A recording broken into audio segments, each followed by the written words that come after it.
જય હિન્દ મિત્રો, આ MS અમારી યુટ્યુબ ચેનલમાં તમારું સ્વાગત છે. મિત્રો, આપણે જોવાનું છે કે ગુજરાત પોલીસ દળ જે વર્ગ 3ની ભરતી આવેલ હતી તેના થકી ઘણા બધા ફેરફારો અત્યારના રોજ થઈ રહ્યા છે.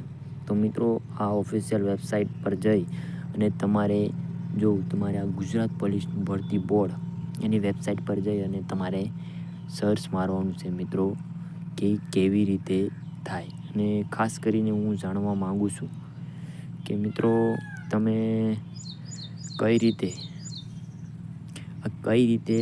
હથિયારી અને બિન હથિયારીમાં ફોર્મ ભરવું, અને જે લોકો હજી સુધી ફોર્મ ભરેલ નથી અને જે પહેલાં ભરેલા છે એના માટે એક સૂચના આવી રહી છે.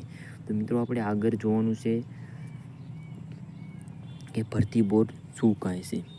તો ખાસ કરીને હું જણાવું કે આ ભરતી બોર્ડ દ્વારા જે પણ નિર્ણયો લેવામાં આવે છે તો તમને બધા જ આ નિર્ણય માહિતી મળી જાય એના માટે આજે હું એક જાહેરાત કરી અને તમને થોડી ઘણી માહિતી આપવાનું છે. તો મિત્રો, આ ઓફિશિયલ રીતે જાહેરાત છે, કોઈ હું નથી કરતો. તો જાણવા માંગીએ છીએ આપણે કે 30/4 સુધી જે ફોર્મ ભરાણા હતા કે જે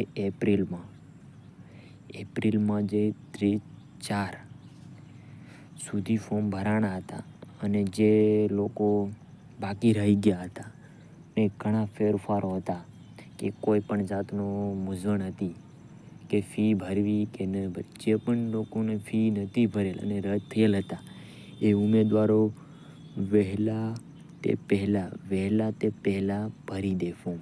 કારણ કે અત્યારના સુધીની વેબસાઇટ છે એ લગભગ 9 સપ્ટેમ્બર સુધી ચાલવાની છે મિત્રો. તો એના માટે આપણે એક જાહેરાત છે કે 9 સપ્ટેમ્બર એટલે કે 9 તારીખના રોજ જે ફોર્મ ભરી નાખશે તાલગીમાં મિત્રો આ બધું જ લગભગ શક્ય રહેશે.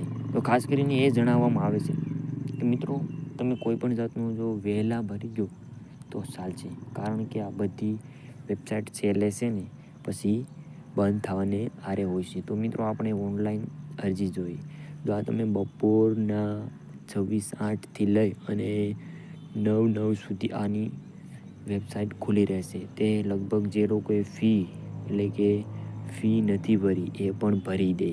કારણ કે અને જે લોકોનું હજી પણ ઉમેદવારો કોઈ પણ વાંધા અરજી હોય તો જરૂર મિત્રો જણાવજો. કારણ કે આ વેબસાઇટ ઉપર તમારે ઇસ્યુ થયેલો હોવો જોઈશે.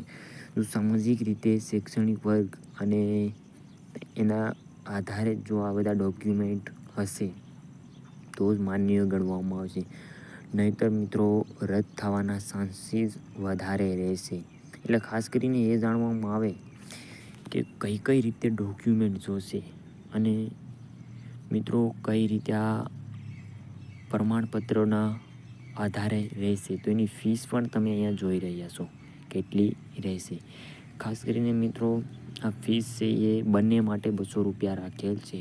એક ભરવાનું હોય તો 100 રૂપિયા અને બીજું ભરવાનું હોય તો 200 રૂપિયા ભરી અને તમે ફી ભરી શકશો. તો મિત્રો, તમને વિડીયો સારો લાગ્યો હોય તો લાઈક અને કમેન્ટ કરવાનું ના ભૂલશો મિત્રો.